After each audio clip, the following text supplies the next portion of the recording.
video, you occasionally need to use video or graphics that don't fit well into the frame.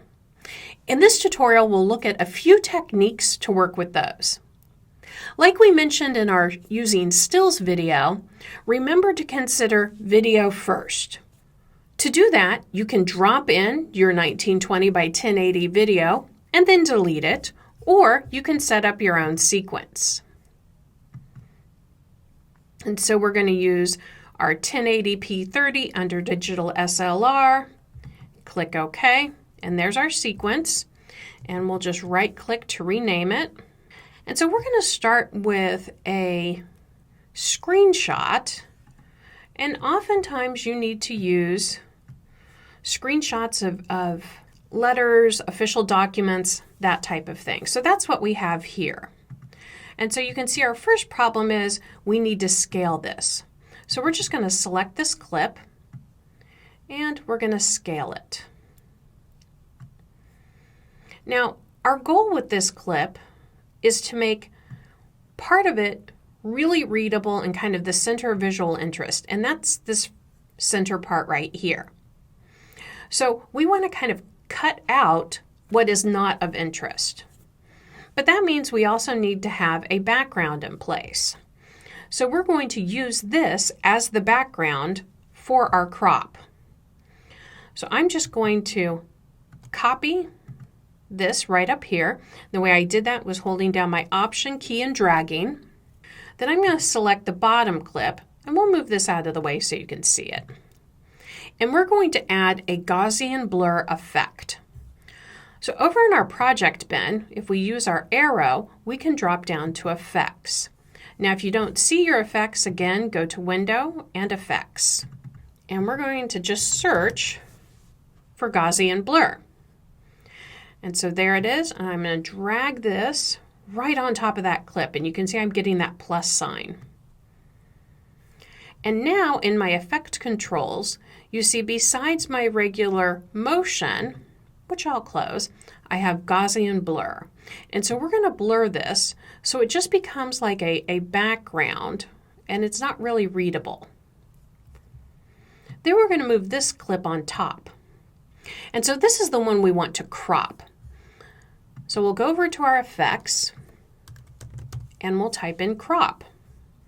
Same thing, we'll drag this onto the top clip, get our plus mark, and release. And here's our crop.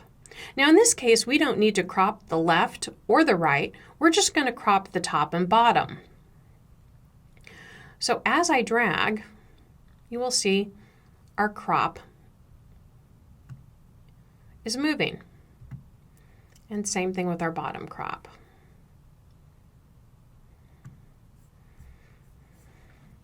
And so that's looking pretty good. We've got it fit in there pretty well. If we wanted to scale this down, we certainly can. Just like that. And then a final thing I like to, especially in this case when I have kind of a white on white situation, is to add a drop shadow to this. So again, we'll search for shadow, and there it is under video effects and perspective. And now you can see, look how it's layering in my effects. I've got crop, now I have my drop shadow. And by default, I'm liking this direction that's covering up most of the white part, but I want it to be a little larger. So I'm going to increase my distance, and I'm going to make it a little darker. And so that's my final look. And so we have a very readable, focused document with that document background.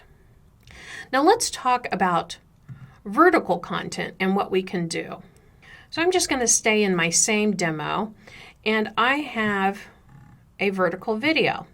Now sometimes if you are crowdsourcing videos, you might have someone who is used to taking vertical video for social and things like that, but for your broadcast, for your documentary, you need to make this work for a horizontal 1920 by 1080. So we're going to use a very similar technique that we did with the graphic. So my first thing to do is to get this scaled to fill this frame. So I'm just going to select it and scale it out. Now, I can also come over here to my effect controls and just increase my scale right here as well. Either works. Now that I've got that scaled, that's going to become my background. And I want my background to be a little blurry. So I'll go back to my effects, and we're again going to search for that Gaussian blur and just drop that on there. And you can see, just like with our stills, it adds that Gaussian blur. And we'll just increase that blur. Now we'll bring the video back on top. And I could have copied that to begin with. And now we need to scale this in the opposite direction. So we're going to scale this down. There we go. So let's see what this plays back like. And so, is this a great solution? No, but it's better than just having a vertical video around a black box. And sometimes you don't have a choice. Now, if you decide that maybe your blur isn't enough, you can always go back, select that clip, and increase your blur. So this is a totally flexible workflow. And this same technique can be used with video like we did, or with stills. So, hope that helps you solve a little problem with video or graphics that don't quite fit.